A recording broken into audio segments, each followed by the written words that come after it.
Hi, everybody, it's Mike.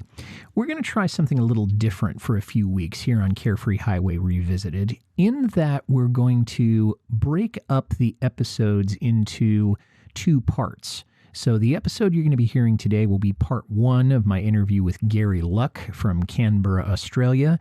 We'll be talking about Dreamland, and then next week, 1 week from now, you'll be hearing the second part of that interview. So we're going to try that for a couple of months.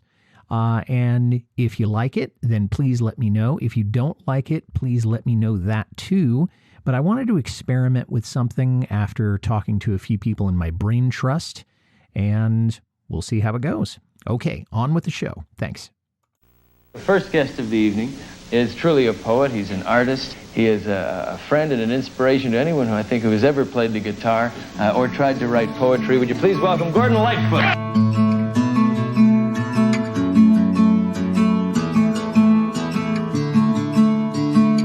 To me in times of need when you can't find anyone. You seem to be much better off now. There's a rainbow, number one. This is Carefree Highway Revisited, the show that celebrates Gordon Lightfoot's music song by song, a proud member of the That's Not Canon podcast network. I'm your host, Mike Messner, and with me today is a fellow Lightfoot fan from Canberra, Australia, Gary Luck. Gary, welcome to the show. Hi, Mike. Thanks very much. It's great to be here. Thanks for having me. Oh, you're very welcome. It's good to have you. How did you first get into Gordon Lightfoot's music? Well, it's a long time ago. I was a young man sitting on the sandhills of Port Fairy, just outside Warrnambool in just west of Melbourne, listening to my little transistor radio, and Early Morning Rain came on. And I thought, wow, I like that song. And then, would you believe, shortly after that on the same station, I think they played Four Strong Winds, which I understand Lightfoot was impressed by as well, the great Ian and Sylvia Tyson song that he then became great friends with, I think, and still is. And a couple of years passed by, and Peter, Paul, Mary then sang That's What You Get for Loving Me, I think. And I was under the impression then, just being a young kid who didn't know very much at all, that either Bob Dylan had written these songs for Peter, Paul, and Mary, or they'd written them themselves, and that I'd never really heard of Gordon Lightfoot. It wasn't really until 1969, I'm watching my little black and white television that my parents had in their place in Melbourne, and the Johnny Cash show came on, and Lightfoot was on that, singing with Johnny Cash, That's What You Get for Loving Me. And I thought, wow, so that's the singer-songwriter Gordon Lightfoot. And a couple of more years passed by, of course, we got into the early 70s and the mid-70s, and then by that time, he was making a name for himself as a real singer-songwriter and coming out with those three big hits. And by the time I'd heard If You Could Read My Mind and Sundown, and of course the record, the Edmund Fitzgerald, I was well and truly hooked. That was it.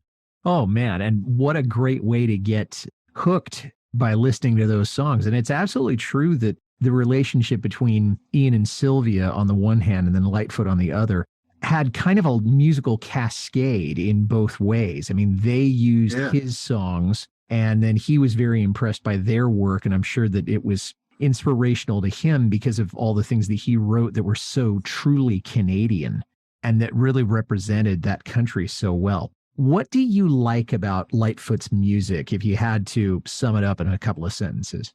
Oh, the fact that he uses my initials. That's pretty flattering, I would agree. Yeah.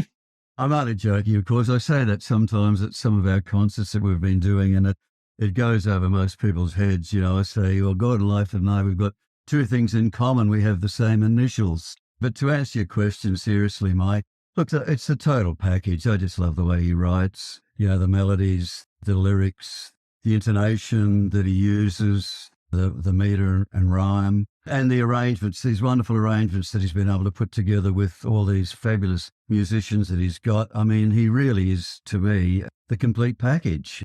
I just love all his songs. And it reminds me of that quote, was it Bob Dylan who said, I haven't heard a Gordon Lightfoot song yet that I don't like. And then he went on to say, whenever I hear a Gordon Lightfoot song, I wish it would never end. And I feel like that. I'm not comparing myself to Gordon Lightfoot or Bob Dylan, obviously, but that's how I feel about his music. That's pretty high praise. I mean, the quotation from Dylan is one that I heard when I was a kid. And listening to all of the stuff that Dylan had done over the years, and then having him say that about Lightfoot, I thought, if someone as remarkable as Dylan can think that Lightfoot is remarkable. We're talking about quite a guy here. Absolutely. And I believe that Dylan, only recently in the last few years, somebody asked him who were his favourite songwriters. And I think he named 4. And if I can remember these correctly, I think it was Randy Newman, Jimmy Buffett, John Prine, and Gordon Lightfoot. And then I got to thinking about, when Dylan got the Nobel Prize for Literature, I'm thinking if they were to ever award the Nobel Prize for Literature again to a singer-songwriter, wouldn't it be great if it was Gordon Lightfoot? Oh, I can't imagine what other singer-songwriter it would be, because of not only the endurance that he's had over the years, but the fact that he's straddled the folk and the country and the pop and the rock styles in a way that I don't know that anybody else has except Dylan himself. Absolutely. And he's just written such an immense body of work as well. I mean, I don't know exactly how many songs he's written. I think it's well over 400, but I know there's been at least 250 that have been published. And the body of work is just immense. In fact, I was only reading the other day a book of poetry from somebody. I bought this online from somewhere in America, I Wish You Good Spaces, which came out in 1977, so that they could actually add to this and probably triple the size of it. But I Wish You Good Spaces by Gordon Lightfoot, edited by Suzanne Pollis Schutz. I hope I pronounced the name correctly. And, it's just poetry. It's just they've taken what they thought were the best pieces from his songs at that time, and they've put them into this book, and they've called it a book of poetry. And it's just amazing. Well, I mean, I think maybe the greatest tribute is that the lyrics stand as poems. I mean, obviously, when you have the music added to them, you get a completely different synthesis and you get an entirely new, more beautiful creation. But if all he had done was just to write the lyrics, I mean, that would have been enough of an artistic impact. That's how good a writer he is. Absolutely. He has an amazing way with words. I find what I like about his writing so much is that he has this actual brevity of words, but he just nails it every time. But he also leaves space for the listener to sort of try and connect the dots and make up their own mind as to what he is really on about, what he's really saying. At first look, it might be seen quite obvious, and I guess we're going to go on to discuss this later on with Dreamland, but looking at all his songs and reading a lot of his lyrics now, he does leave room for the reader to go in various directions.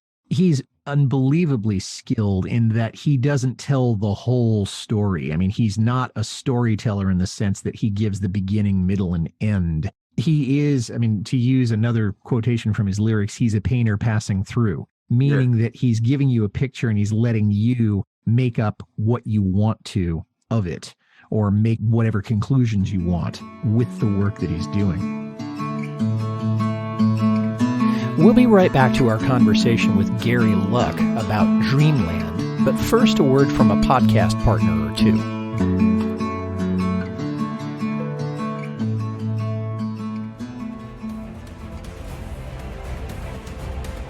The world at war. 2 lives in the balance. Who will live to see another day? The leader of the free world, or a man falsely accused of treason? In this new dramatic audio series, A Date with Death, Helen Meeker has to make that choice, and time is running out. Assigned to exposing an espionage ring operating on American and British soil, Helen must outwit bank robbers, avoid booby traps, and even have dinner with a dead man. When the date with death is over, who's picking up the check?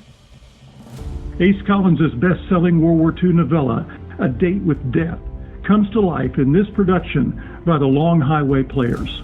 Available on Acast and coming soon to a podcast feed near you, A Date with Death is a proud member of the That's Not Canon podcast network. Before we get into Dreamland, I wanted to ask you, have you seen Lightfoot in concert? What was the experience like? Did you see him in Australia or another place?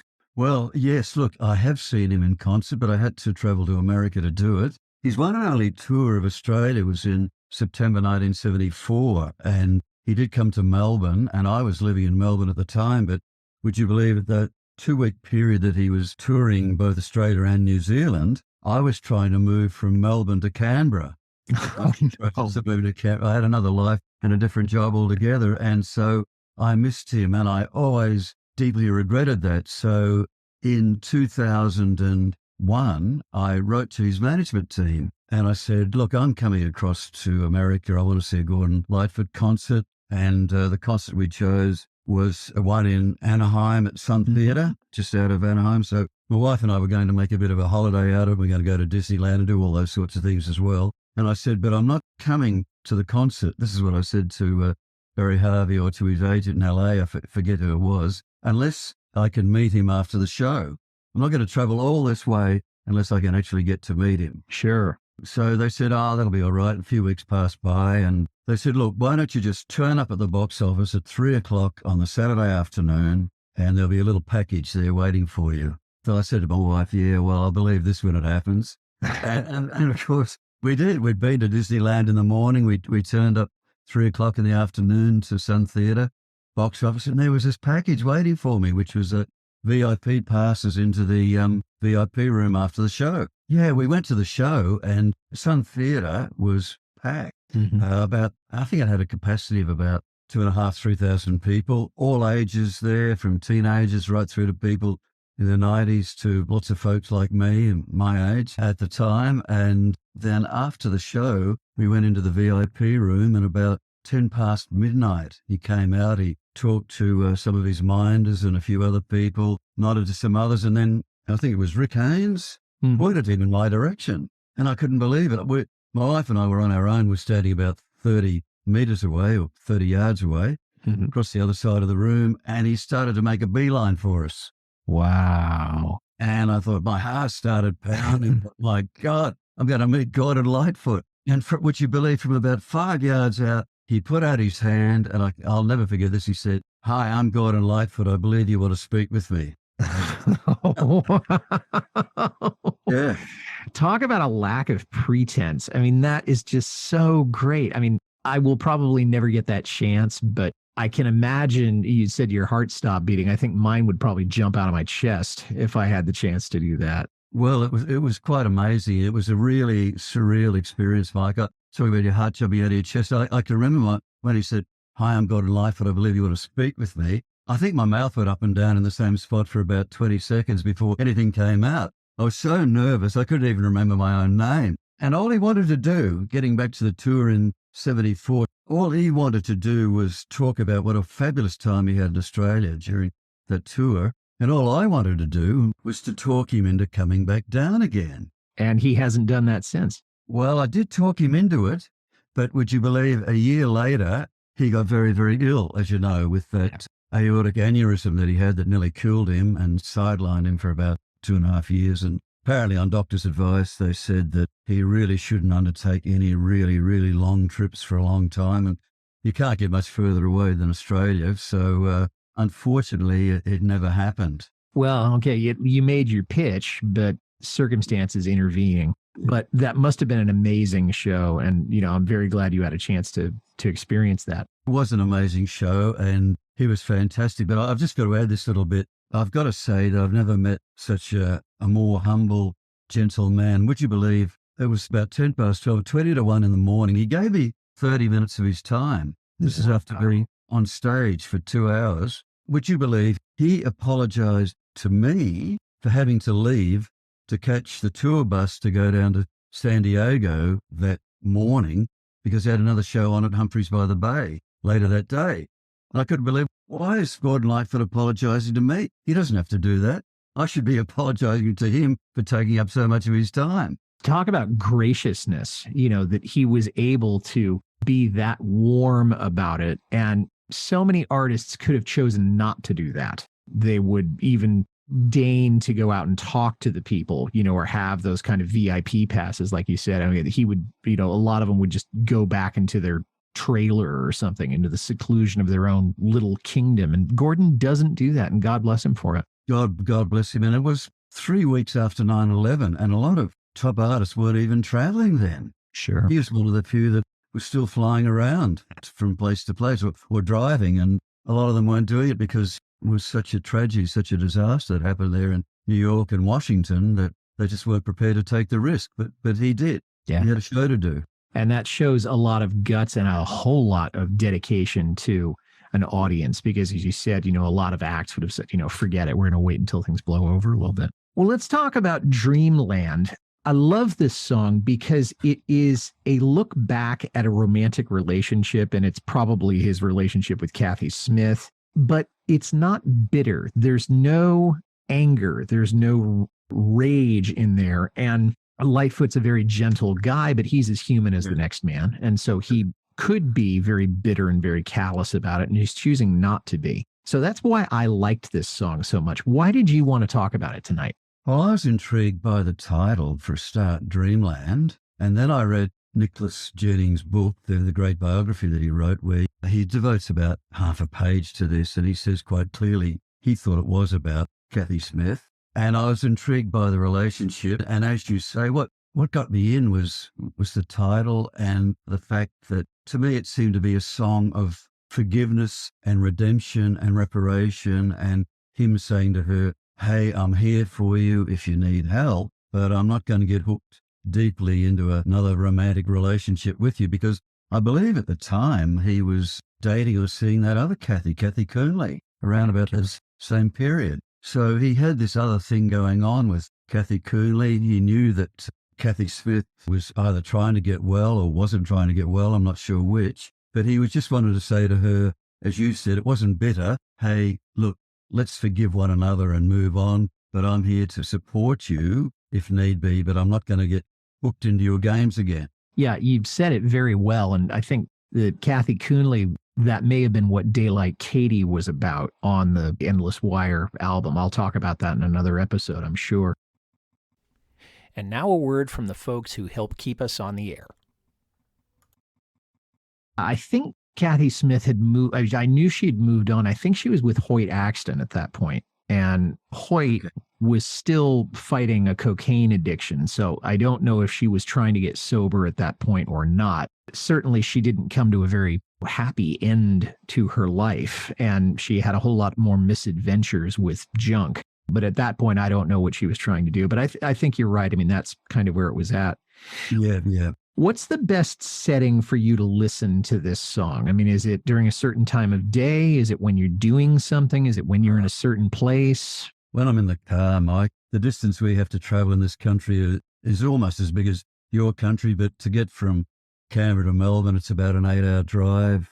To get from Canberra to Sydney, it's only 3 hours. But I used to go down to Melbourne a lot to see my parents when they were still around, and I've still got 2 young brothers there, so I go down there a lot until I've got a 6-stack CD stacker in the car, and I'll just fill it up with Gordon Lightfoot albums, and that gets me all the way to Melbourne. And I'll play them as loud as I like when I'm on my own, and I'll play them all the way down, and I'll play them all the way back. And if I have to stop wherever for lunch or to get petrol or something, I think I'm going to be through all 6 albums. I've always got a few more that I can change over. So I'll hear about 8 Gordon Lightfoot albums. And the other time that I like to listen to him is very, very late at night when, we're in bed and my wife's trying to watch something on Netflix or whatever that I don't want to watch. I'll put the cans on, the noise cancelling headphones, and I'll just listen to Gordon Lightfoot. And that I find that such a serene and almost cathartic experience that I just sleep beautifully after that.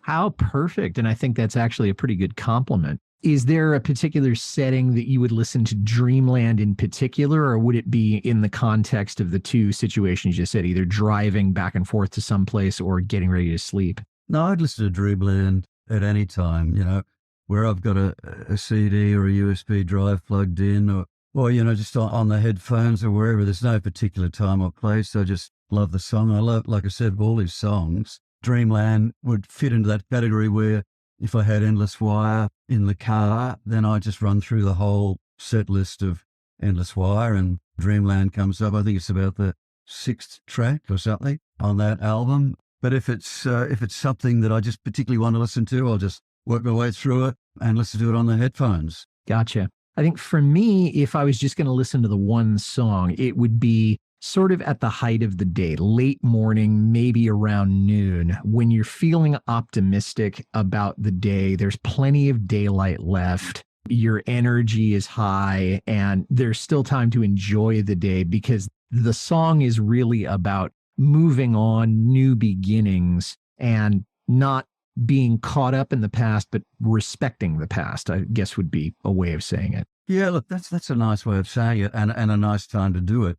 I don't really have that luxury at the moment because my wife is still working from home because of COVID, and I like to play my music really, really loud, which is one of the many, many faults that I have. And she hates me playing it loud, and so do some of my band members, actually. So when I get the chance and everybody's left the house, I might put it on in the middle of the day and I'll turn it right up just to see how much I can annoy the neighbours and around knocking on the door. That's my test of whether I've got it too loud or not. All right. Well, yeah. Okay. Yeah. If it's too loud, you live too close. Yeah, that's exactly what I tell them to move. They've got to move. Yeah, there you go. Yeah, you don't like the music? Get out of here. Yeah, exactly. Good attitude to have. Well, the song is about an old lover who, as you say, Gary, does seem to want him back, but he's looking at the relationship. He's saying to this person, look, I am going to be there if you need me, but I'm not going there again. I'm not going to be snarled up in this, because they did have a very volatile and very public relationship. And I think it was on again, off again for many years. And then she eventually left and went to Hoyt Axton and to John Belushi and goodness knows who else. But the lyrics right away, he's talking about, you come to me in times of need when you can't find anyone. And then Rainbow Number One. What do you think he's talking about? Rainbow Number One, is he talking about a number one record or? That's a really, really, really interesting question, isn't it? I've got two slightly different takes on that. First, I remember during his 1972 BBC famous concert series that was televised, and everybody said that was when at the peak of his powers, he was wearing this famous denim jacket. And on the back of the jacket is a rainbow.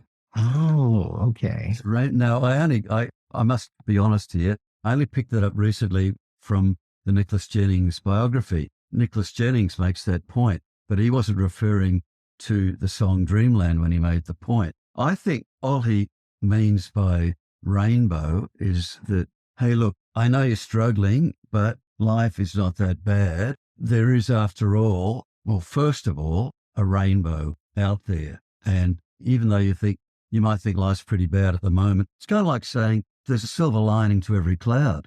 So look at what nature has presented to you. You've got a rainbow out there. It might have been a really stormy day or whatever.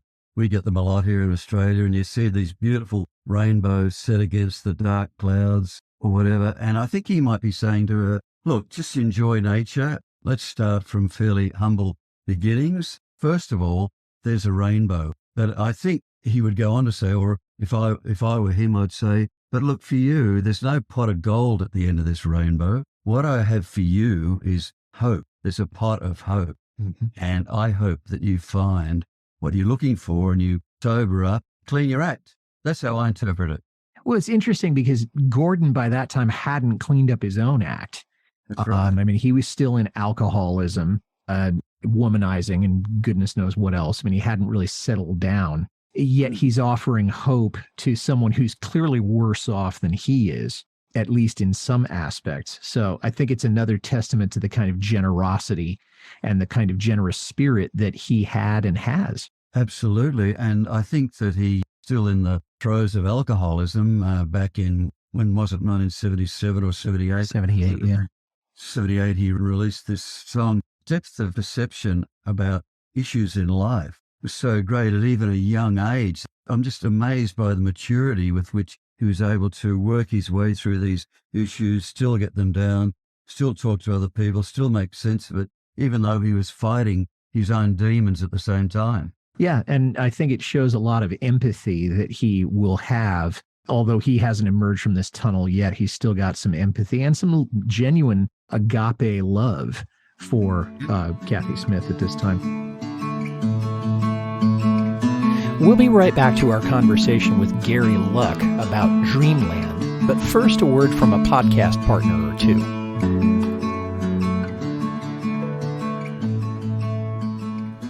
Stepping away from folk music for a second, I wanted to tell you about Newsly. It's an audio app for iOS and Android that picks up web articles about the most trending topics on the web at any given moment and reads them to you in a natural human voice. For the first time in the history of the internet, the web has become listenable. You can browse articles from topics you choose and start playing the narration right away. And they have podcasts as well, trending podcasts from over 40 countries, including, of course, Carefree Highway Revisited. Download and use Newsly for free now from www.newsly.me or from the link in the show notes, and use promo code CHR2022 to receive a 1-month free premium subscription. That's www.newsly.me. We can see life through the gutter then till it caused my heart to break. And seeing life through the gutter sounds like either you're drunk and you're lying in the gutter, or it's like the worst possible lifestyle that he's had. And then maybe he's talking about that he came from very humble beginnings, which he did. But seeing life through the gutter, is he talking about the gutter outside of a bar, or is he talking about his own background? I think he's using it as a metaphor for, yes, he's had that experience, and she's had that experience as well. And they must have seen some terrible things as they moved around various places. But I think he's using it as a metaphor for how difficult life can become and how hard it can become, hence his reference to toil, when you're down in the depths of some sort of addiction and you're seeing life through that addiction. Your whole view of life is kind of jaundiced by that addiction. And it's kind of like you might as well be down in the gutter trying to recover from alcoholism or from some drug overdose or something. And that's how hard life can become. Well, it may be also that they were addicted to each other for a time. And Bob Dylan, whom we've quoted already, once said one of the best quotations I've ever heard. He said, "You can't be wise and in love at the same time." And I believe it. And so the gutter being the throes of something you just can't get away from. You mentioned the idea of toil in Dreamland. Toil implies that it's this really hard, nitty-gritty work. And maybe the relationship was just too much work to keep it together, that there wasn't enough of a payoff in terms of love or security or support or any of the things that you're supposed to get out of a devoted relationship. He did say there's too much love to take. What do you think he means by that? Very mysterious line there. It is a very mysterious line, Mike, and I don't know. Too much love to take. Maybe she's just throwing all this stuff at him.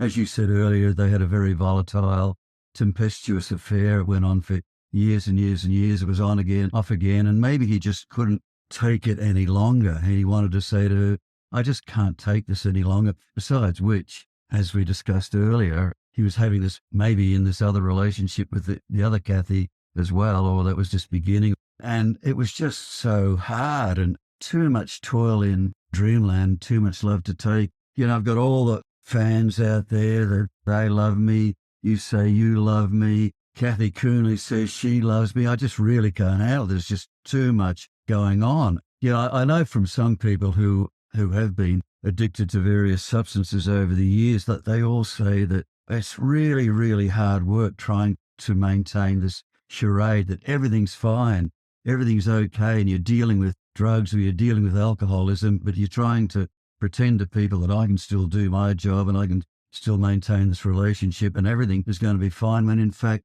your whole world, certainly inside your head, is falling apart. Even if you can't feel it, Sure. You're trying to keep all the balls in the air when you've got an addiction to a substance or to a habit or to a person. Your ability to cope with all of that is going to deteriorate because it is just too stressful. But I like the idea of there's too much love vis-a-vis the idea that, okay, I got to deal with the love of the fans because they had huge expectations of him by this time. I mean, he'd done Summertime Dream. He'd done Cold on the Shoulder. He'd done Sundown. Yeah. Wow. Yeah. And, this record, Endless Wire, is a lot of music critics have said this is where the downward slide begins. And so maybe things were taking a toll on him for all of the work that he put into his music and trying to keep this muse going with this woman. I think you're absolutely right, Mike. I think that's that's a really great summary of where he was at that time in his life and in his relationship with these other women. Sometimes I remember when we were all dressed up in style. I don't recall the gist of it all, but you drove the young men wild, and that definitely made him go crazy with jealousy. There's a story in the Jennings book of him going to sing, or of her going to sing on somebody else's record, and somebody who was a competitor of Lightfoot. I can't remember the name now, but I believe it was another Canadian singer. And he finds out about it and just absolutely goes nuts and just saying, how could you do this? You know, you're working for the competition. This is treachery and all those kinds of things. And it shows that Gordon was very jealous, or could be very jealous. And after all, isn't that what Sundown was all about? I can see her lying back in her satin dress and all that.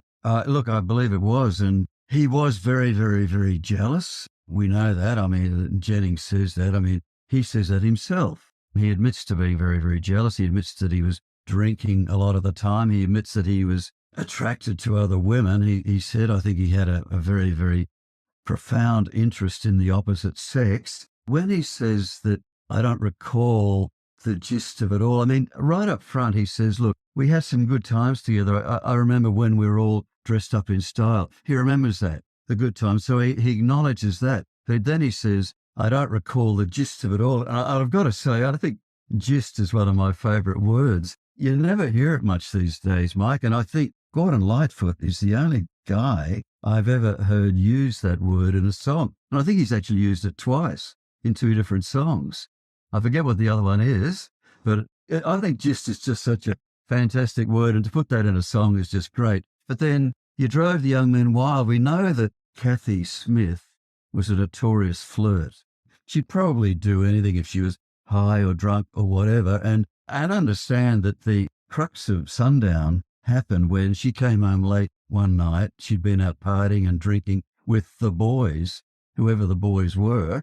Yeah. And he'd been trying to write this song and he'd been drinking and he was as jealous as hell, wondering where she'd been. And they had a bit of a fight. Mm-hmm. And that was kind of the end of the relationship at that point. And he took himself, as I understand it, out into the Canadian countryside to try and finish this album, and he witnessed all these magnificent sunsets. So that kind of led to Sundown, because he was seeing all these magnificent sunsets. And maybe, I don't know, he witnessed something similar when he was writing Dreamland, getting back to the topic. You know, as he was writing it, maybe there was this rainbow. I don't know. Oh, I hadn't thought of that. That, he saw the rainbow as he's going out on one of his canoeing trips that he used to go and clear his head. So I hadn't thought of that. That's a good observation. You could wrap me around your finger till it caused my heart to break. Again, it comes back to what man in love hasn't been manipulated in some way by the woman of his affections. And she may not have done it deliberately, but she has a power over him when he's in love with her that she may not know, but it's an enormous grip and an enormous grasp that she has on him. Oh, definitely. And, getting back to that quote that you mentioned from Dylan earlier, I think that's rather pertinent in here. And he what's the other one? I mean, the simple one is sort of love is blind, isn't it? So he was kind of caught up in this vortex of her charm, but she was very, very manipulative, like I think most addicts are. They'll do whatever they need to do to get their next hit. They'll say whatever they need to say to get their next drink or whatever. And she was manipulating him. And he just eventually came around to realizing that, thinking and saying, well, look, I know what you're doing here. I'm not going to get sucked in again. It's all over. I still love you. I still respect you. I still care for you. I hope you get well, but it's time to move on. And the way that I think he gives this away, and I don't even know if this was conscious while he was writing it, but he's still speaking in the past tense when he gets around to the tagline, there was too much love in Dreamland, or there was too much toil in Dreamland. Not there is, because that seems like it might be leaving the door open for something else to happen. He's realizing he's not going back across that bridge. That bridge is burned. Yeah, absolutely. No, great point, Mike.